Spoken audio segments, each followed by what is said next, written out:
everyone, welcome to my YouTube channel MG means Movie Goldie। आज हम discuss करेंगे south की टॉप 10 सस्पेंस थ्रिलर मूवी जो आपको एंड तक देखने में मजबूर करेंगे। ज्यादा बातें ना करते हुए शुरू करते हैं आज की वीडियो। नंबर 5, टेक ऑफ एक 2017 की south Indian suspense thriller movie जिसे महेश नारायणन डायरेक्ट किया है। लीडिंग रोल में देखने को मिल जाएगा पार्वती एंड फहाद फासिल। इस मूवी की IMDb रेटिंग लगभग 8.1 आउट ऑफ 10 है। मूवी की कहानी समीर थाहिर नाम के एक केरल के युवक से होती है जो बेहतर जिंदगी के सपने लेकर मिडिल ईस्ट जाता है। वहीं उसकी मुलाकात सहर नाम की एक नर्स से होती है जो दुबई में काम कर रही होती है।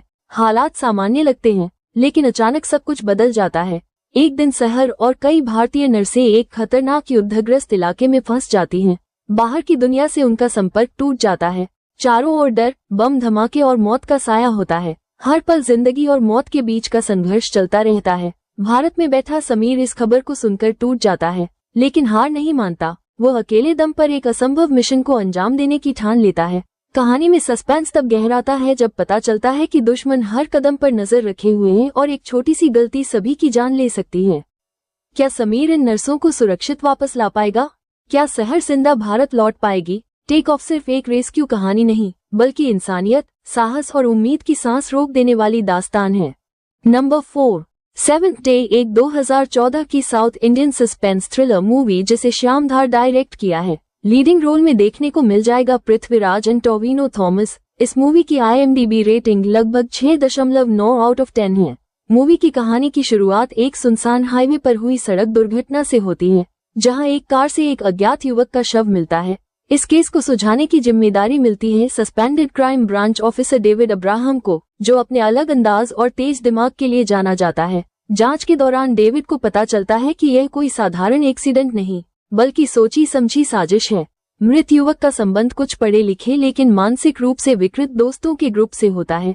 ये सभी लोग खुद को कानून से ऊपर समझते हैं और अपराध को एक खेल की तरह देखते हैं। डेविड धीरे धीरे सबूतों की कड़ियां जोड़ता है और उनके झूठ, डर और गुनाह को उजागर करता है। जैसे जैसे जांच आगे बढ़ती है सस्पेंस और गहराता जाता है। मूवी का सबसे बड़ा ट्विस्ट तब आता है जब डेविड अपने दिमागी जाल से अपराधियों को फंसाता है और साबित करता है कि अपराध चाहे कितना भी चालाकी से किया जाए, सच छिप नहीं सकता। सेवेंथ डे एक इंटेलिजेंट सस्पेंस मूवी है जो दर्शकों को अंत तक बांधे रखती है और सोचने पर मजबूर कर देती है। नंबर 3, नीवे वारो एक 2018 की south Indian suspense thriller movie जिसे हरिनाथ डायरेक्ट किया है। लीडिंग रोल में देखने को मिल जाएगा आदि एंड तापसी पन्नू। इस मूवी की IMDb रेटिंग लगभग 6.8 आउट ऑफ 10 है। मूवी की कहानी कल्याण नाम के एक शांत स्वभाव के युवक से शुरू होती है जो बेंगलुरु में रहता है। एक सड़क हादसे के बाद उसकी याददाश्त का एक हिस्सा चला जाता है और वो अपनी जिंदगी के कई अहम पहलुओं को भूल चुका होता है। उसे लगता है कि उसकी जिंदगी बिल्कुल साधारण है लेकिन धीरे धीरे अजीब घटनाएं होने लगती हैं। कुछ लोग उसे ऐसे नाम से बुलाते हैं जिसे वो पहचानता ही नहीं। कहीं उसे अपराधी समझा जाता है तो कहीं कोई उसे अपना करीबी बताने लगता है। कल्याण सच्चाई जानने के लिए अपनी खोई हुई यादों की तलाश शुरू करता है। इस सफर में उसकी मुलाकात वन्नी से होती है जो उसकी मदद करती है लेकिन उसके इरादों पर भी शक बना रहता है। जैसे जैसे कहानी आगे बढ़ती है परत दर परत राज खुलते जाते हैं और पता चलता है कि कल्याण की पहचान उतनी सरल नहीं है जितनी वो खुद समझता है। मूवी का सस्पेंस तब चरम पर पहुंचता है जब सामने आता है कि उसकी याददाश्त का खोना एक हादसा नहीं बल्कि एक गहरी साजिश का हिस्सा था। नीवे वारो दर्शकों को आखिर तक उलझाए रखती है और यह सवाल छोड़ जाती है, क्या इंसान की पहचान उसकी यादों से बनती है या उसके कर्मों से? नंबर 2, मेमोरीज एक 2013 की south Indian suspense thriller movie जिसे G2 डायरेक्ट किया है। लीडिंग रोल में देखने को मिल जाएगा पृथ्वीराज एंड सृजित। इस मूवी की IMDb रेटिंग लगभग 8 आउट ऑफ 10 है। मूवी की कहानी की शुरुआत होती है सैमुअल एलेक्स नाम के एक IPS अफसर से जो अपनी पत्नी और बेटी की दर्दनाक मौत के बाद शराब की लत में डूब चुका है। उसकी जिंदगी बिखर चुकी है और वो खुद से लड़ रहा है। इसी बीच शहर में एक के बाद एक सीरियल मर्डर होने लगते हैं। सभी हत्याएं एक खास पैटर्न पर की जा रही होती हैं जिससे पुलिस पूरी तरह उलझ जाती है। हालात को देखते हुए सैमुअल को दोबारा ड्यूटी पर बुलाया जाता है। भले ही वो मानसिक रूप से कमजोर है लेकिन उसकी तेज याददाश्त और विश्लेषण क्षमता अब भी कमाल की है। जांच के दौरान सैमुअल को एहसास होता है कि ये हत्याएं अतीत से जुड़ी हुई हैं और हर सुराग एक भयानक सच्चाई की ओर इशारा करता है। जैसे जैसे वह केस में गहराई से उतरता है उसके अपने दर्दनाक मेमोरीज भी जागने लगते हैं। मूवी का सस्पेंस तब चरम पर पहुंचता है जब कातिल का मकसद सामने आता है, जो बदले और मानसिक पीड़ा से भरा होता है। मेमोरीज सिर्फ एक मर्डर मिस्ट्री नहीं, बल्कि इंसान के दिमाग, दर्द और यादों की गहरी परतों को दिखाने वाली एक जबरदस्त सस्पेंस मूवी है। नंबर 1, नान काडवू, एक 2009 की south Indian suspense thriller movie जिसे बाला डायरेक्ट किया है।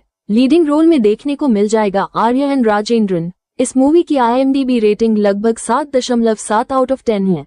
मूवी की कहानी शुरू होती है अघोरी संप्रदाय से, जहां एक कठोर और निष्ठुर जीवन जीने वाला युवक रुद्रन तपस्या में लीन है। उसका दिल पत्थर जैसा लगता है, ना दया ना करुणा। अचानक उसके अतीत के दरवाजे खुलते हैं और पता चलता है कि वो साधारण इंसान नहीं, बल्कि एक बिछड़ा हुआ बेटा है।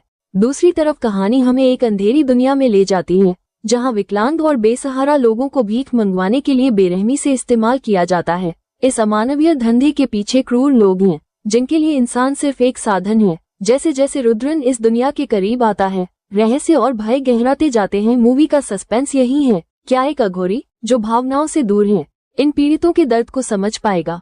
क्या उसका अतीत उसे बदल देगा या वह वही निर्दयी रूप धारण करेगा? हर मोड़ पर हिंसा, चुप्पी और आत्मा को झकझोर देने वाले दृश्य दर्शक को बेचैन रखते हैं।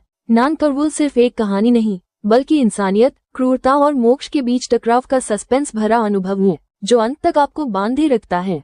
Thank you for watching my video.